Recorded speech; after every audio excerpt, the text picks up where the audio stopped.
and I have the pleasure of talking to Dan from The Grid about this wonderful new thing he's building. Hello, Dan. Hey, from San Francisco. Dan, I'm founding member number 43,443, and Yeah, proudly so. Um, I know you can't give me a date, but what is your best guess when I'll be able to start playing with The Grid? yeah. Um, so I could tell you kind of our internal goals and where we're at. So as you know, from our Twitter conversations, we have just about a couple hundred people using the iPhone app and the web app and all that. And we have an Android app too.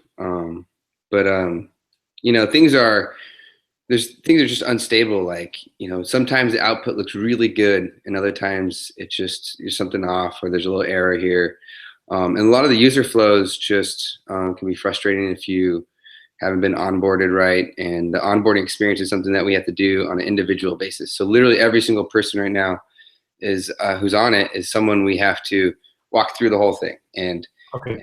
and same thing with the iPhone app, because we're in beta status, we can't put it in the public store. So we have to kind of manually get every person on. And with 56,000 people right now, Mm. that's we're not going to scale fast like that, but we'll get out of that stage soon. Our goal right now, we have some milestones coming up. So yeah, in like kind of mid-October, we kind of expect a lot of the site output to be really stabilized, and the kind of much better onboarding experience in all the apps. And internally, our goal is kind of at the turn of the year, next year, the end of this year, to have everyone on, because we have to start moving towards there's a lot of the features that we're adding in there that until we have everyone on, it's not gonna Yeah. it's just gonna make everything take a lot longer, because we already have like you go on the Grid site. Like the Grid was our site was completely built on our platform, and there's commerce on there. We take Bitcoin. So those are the kind of features that we're really excited to get to. We already have the whole kind of back end infrastructure for. But that's Um, quite important. That's very good to hear that, Dan, because I didn't realize that people had to be manually added, and that's yeah, that's quite a crucial thing to know for the other members as well. Um, are you able to say how many of the founding members have actually had a go at the system? yeah. So it's hard to say, because we do have a lot of like investors and kind of friends of friends, like internal kind of girlfriends of guys on our team, wives, grandparents, that kind of stuff. So the initial founding members wasn't just the first 200, but we're at about 200 people right now. Okay. That's why there's some people maybe who've like number 186 who hasn't gotten a formal invite yet. That's sort of my next question, because I just wanted to say, you mentioned in the email update the other day, you mentioned color 3 times. So I wondered if color is a problem, or if that's just one of the big things to be chewing on anyway. No, it's just one of the things that's really annoying with some of the output of kind of like the system when it designs is you could just see that colors just sometimes it looks good and sometimes just off. And it's one of those areas that I think that, like the email mentioned, it's not just like scientific, it's also psychological. You said It's very you said relative. you said in the blurb at the beginning the colors will be set to maximize legibility. Is that something you know how to fix, or is that a learning process? Yeah, actually, I have a demo of one of our internal color system. At the end, Dan. Yeah, yeah. So if you want, I could show that later. We'll Um, practice the questions, and then you decide if you want to show me something. So, yeah, yeah, yeah. Because the way that the color system works on the Grid is, first of all, from the top level, you're not really going picking colors for your site. Instead, you upload an image, and we extract colors from that image. yeah, We kind of use those colors and apply it to in a myriad of different ways to your site.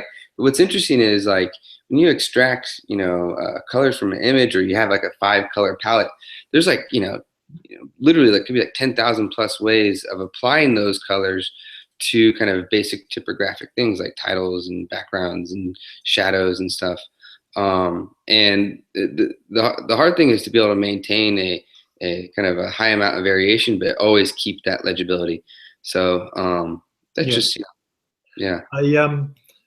You said, if I just recap what you said earlier, it's because you're having to manually walk people through the system at the moment. You can't let everybody in. The step from where you are at the moment with a limited beta to letting everyone play with it is to really switch the machine live and let it just go loose. Yeah. Okay. Because you said you have dozens and dozens of sites you're itching to see go live. And then at the same time, you say you're not ready to handle thousands and thousands. And between dozens and thousands is a world of problems that could occur. Yeah. Okay. Well, again, it's just more about, stability and having because right now, the way that we've our kind of roadmap, it's begun with kind of nailing the kind of a hybrid of a news feed type of layout with kind of like a landing page, right? Something that's easy to update, that's dynamic, and not like a static kind of brochureware site that a lot of sites are. So we're really nailing what it takes to get that core layout done of the feed and of like a home page. And but it's not going to be an Instagram feed, because a couple of the sites I looked at sort of seem difficult to run if I don't have an Instagram feed. Yeah, no, it won't be just an Instagram feed. That might just be shares from Instagram that one person kind of threw into a site. So yeah, but there's other things that we're getting a lot more of now, like kind of navigation systems, like menus. Those are gonna start very simple. There's not gonna be kind of nested menus or anything like that for a while. And then kind of really nice like article pages when you kind of write a blog post. We're starting to get that stuff's just starting to look really good now. And later, if we have time to, I can show you some demos. I mean, I have a very basic website and I want to build another one. I have a few pages, I have a blog, I have a contact form. It's really not rocket science. It took me an hour to do on Squarespace because I had the stuff ready beforehand. My understanding is that I can do that, and I will be pleasantly surprised with the results, and it won't look like a template. Yeah, exactly. What we're really want to get to is something that's not like, first of all, Squarespace is an amazing tool. Anthony, the CEO, I've hung out with him and stuff, and we kind of both agree that we're almost like not even really competitors, other than the fact that we're both in the website space. In terms of like giving you an interface for you to design your website, Squarespace is probably the best. But when someone sits in front of the grid and sits in front of Squarespace, they're doing fundamentally different things. Squarespace, you're kind of, you're building your website, making a lot of decisions, and it's kind of structured, kind of what you think of, like, in terms of pages and whatnot. And on the grid, it's a lot more like what you do on things like Facebook or Pinterest, those kind of things, where you're just kind of throwing content in and organizing them into kind of like, here's a site and here's a bunch of the content, and it may not just be large pages. It's a lot of small things like links you found or images from random places. So it's just a whole different thing you're doing, right? And it's like almost like you send this content. The metaphor is like you email a content to a designer, and then he comes back with stuff. So it's a different paradigm. And the stuff that that's going to really separate us is things like you can follow websites, and you have a news feed of all the sites you follow, and those sites don't have to be created on the grid. Those are the kind of things that are going to really kind of just make it feel different. I think you got a feel for the frustration of founding members, and I fully appreciate that Twitter represented a very small part of your users. We know that, sure, but at the same time, you also have a very small number of your users online already. I think people wanted to see that. There was this old quote by Donald Rumsfeld where he says there are things we don't know, and there are things we don't know we don't know. So I think your founding members want to know that you can crack this. It's just a question of hard work, and Yeah. not that you've run against a wall. And that just I don't want to take up too much of your time. I know you can't give me figures, but what kind of financial situation are you in now? Yeah. Yeah, I could speak to that. So our kind of funding strategy in general has been, as we go, kind of slowly, like in terms of investment and stuff like that. So we're not like, we don't pitch VCs. We've kind of purposely stayed away from large funds.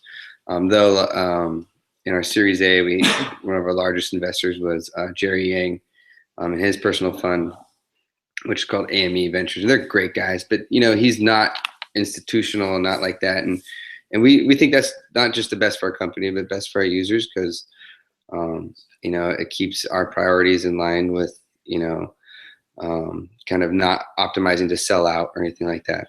And on that point, very early on, we did have a buyout offer from Facebook that we walked away from. So this is something we're committed to. I bet you did. Yeah, and like it may not be obvious, like we launched our site in October, but we've been going now for about 5 years.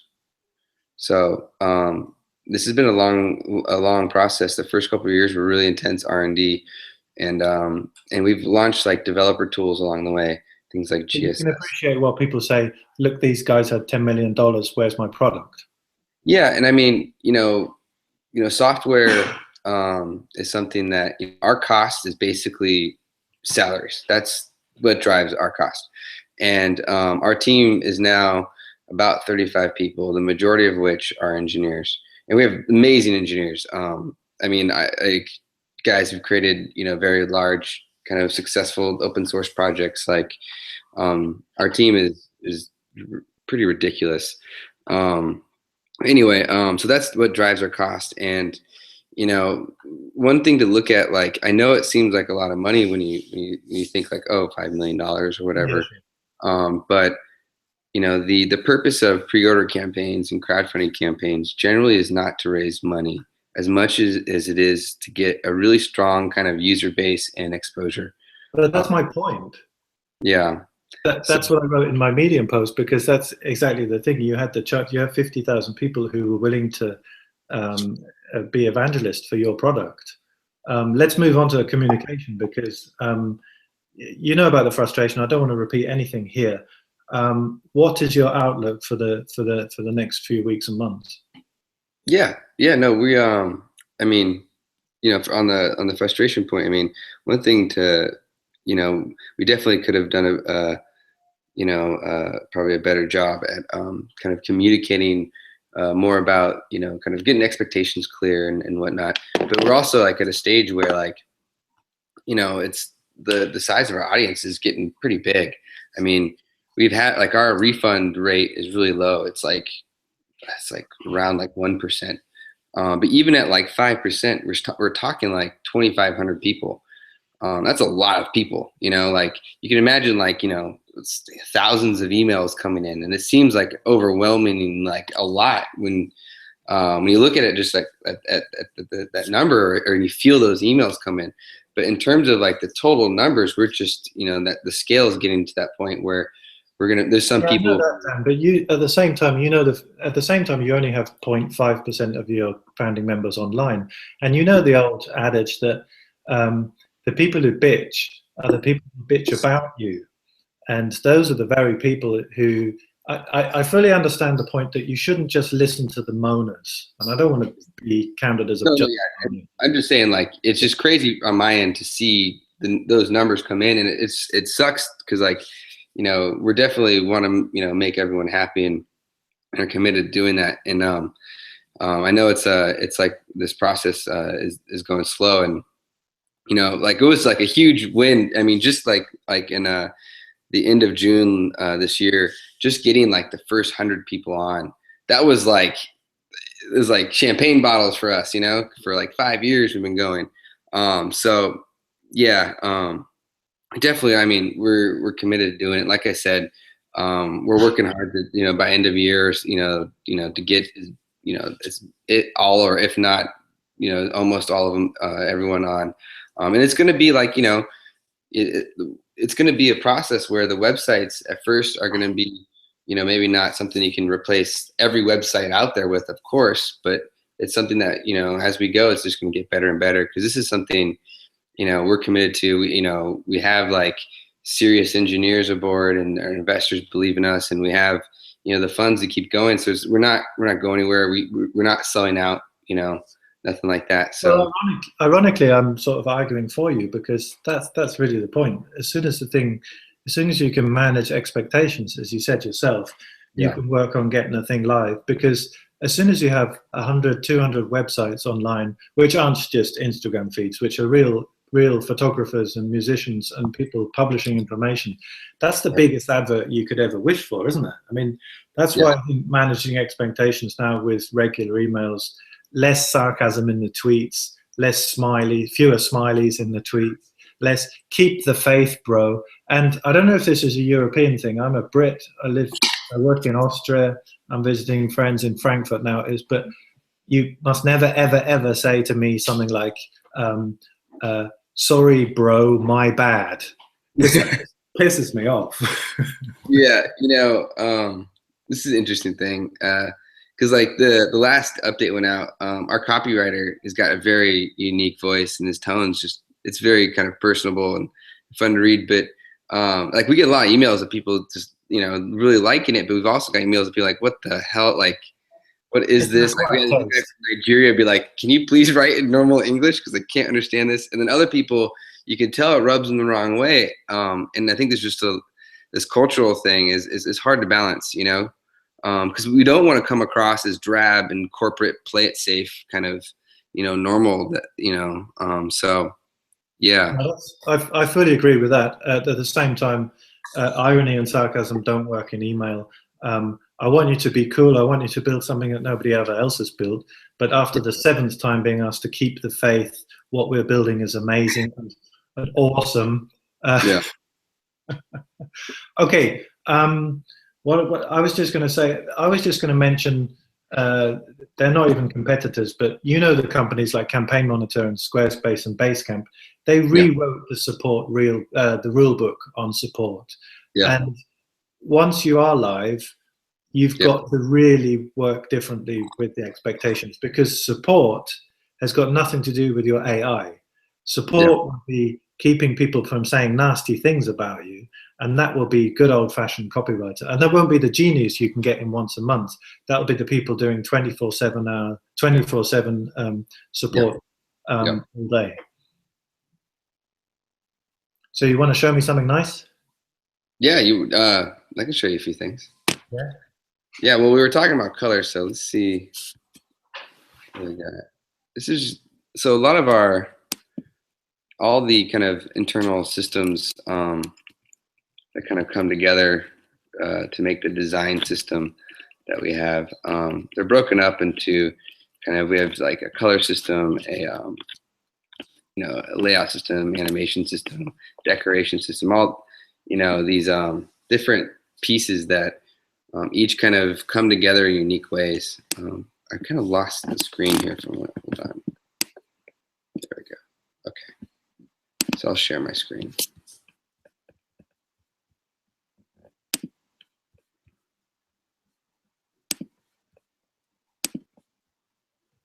Okay, great. There we go. Oh, this is something that's related actually, but this is one of our new hires, one of his projects on like just accessible color combinations. That's the wrong tab, but it's still relevant. Okay, so this is an example. There's a bunch of images, and basically the image that you see, and then these color blocks on the left. On the left is what color was the colors that were extracted from the image, and then what you see here is just a particular way of applying those colors. Yeah. So this just tells us that, like, when we extract colors from image, we can apply it in a way that's readable. And what's cool is you can actually kind of cycle through different combinations. And there's also, like, each of these palettes have different light and dark combinations. Mm-hmm. And you can see, like, a lot of these are very subtle and subtly different from each other, but they're all kind of equally valid and all readable. And yeah, like colors, ones like this, you get some interesting combinations. And this is just like just one small piece. Literally all this is doing is kind of showing what's the color system, kind of, it's just a way that we can test visually, because again, color is not like entirely scientific. So we have to have these kind of visual kind of, markers that say, oh yeah, it looks good. Okay. We can move on to the next thing, because no matter what kind of automated testing you do, it can't, you can't get that cycle. There are a few rule books on algorithms in terms of which colors in foreground and background, I guess. Oh yeah, I mean, believe me, like yeah, I mean, there's a lot of kind of precedent on color out there, and we've done plenty of research and all that, but it's one of those problems that is extremely difficult, and it's why kind of today what you see with most UIs is like, okay, just let the user pick their color, and you don't get really sophisticated kind of automatic typographically kind of sound color palettes being generated for you. It reminds me of what a magazine would do, because that's exactly what an art director's doing. Yeah, exactly. And what's interesting is like with the way this, it's like a color solver, and with these 5 colors on the left, there's anywhere from like, I think it was like 8 to like 20 something thousand combinations that we can produce just in this one demo. And this is just one particular color system. And there's other color systems that we're working on that are, some are more like kind of, you take advantage of saturated colors better. Other ones, are just more simple. You can see here, like, those blue birds, you get that blue in the text. And yeah, it's interesting because you can upload just a kind of crappy picture. And these are pictures of different reporters we've met with and stuff. And even just a weird picture that you'd never think was any good, and all of a sudden you might have like a decent color palette. And it's just more exciting than going and manually picking colors, because if you give someone a color picker, they're generally going to pick a color that's very saturated, or just kind of off in a lot of ways.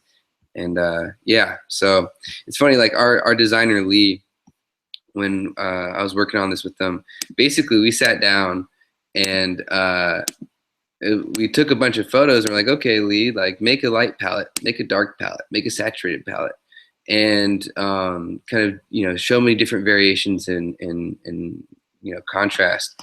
And like, we sat down for a few days and just try to get it as close as possible to what he was doing.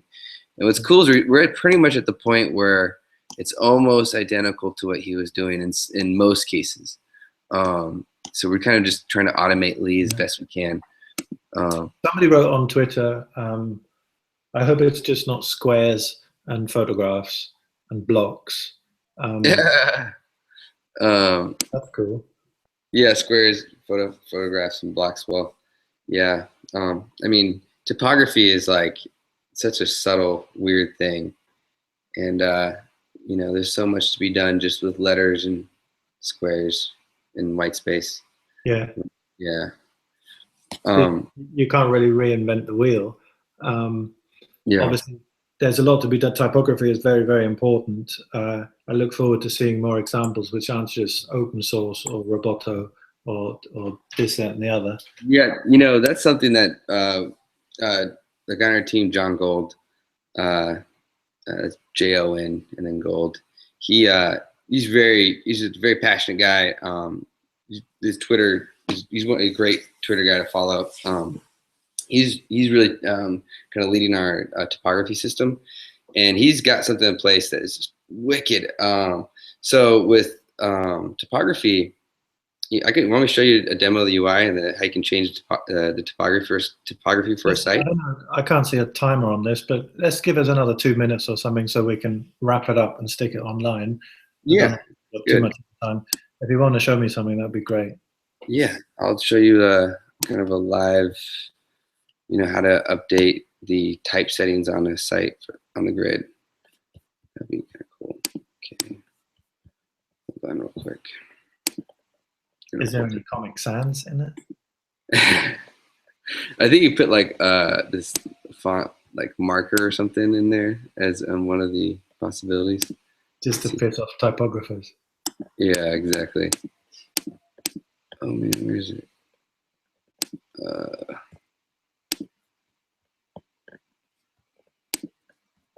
I'm not seeing it. That's a bummer. You might have taken that part down. Okay, well, why don't you? You know, we just posted a demo of the iPhone app and on YouTube, and we'll have some more demos coming out of how to create sites on the iPhone, and how to adjust, you know, all the settings. And we'll have stuff for our web app. We have like browser extensions and stuff. Yeah. So yeah, if you want to post a link to that, that just came out like literally probably maybe an hour before we started talking. I would just strongly recommend emailing that as well, because there was a lot in the update that you sent us the other day, and not everyone reads Twitter as often as we might. Yeah, you can see that. Another update with a bunch of those links. Yeah. So yeah. Well, I think I'm much wiser now. I suppose people will see this and think that I was too soft on you and too cozy, and I should have done more. But I mean, what's been great is, like, you know, we have a huge number of founding members, and you know, the vast majority are really supportive and positive, and we know that, like, you know, the passion that comes in many ways. There is, you know, a lot of people being like, you know, hurry the fuck up, what's going on? We get that, so just know that, you know, we're real, and we're real humans, and we're working hard. So, well, you know what they say, do good, talk about it. So talk a little louder. Yeah. No, we will. Okay, Dan, thank you very much for your time. That's good. I'll save this however that works and stick it on YouTube and share it with you on Twitter. All right. Yeah, it's great meeting you and great talking, man. Okay, cheers. Take care. Ciao.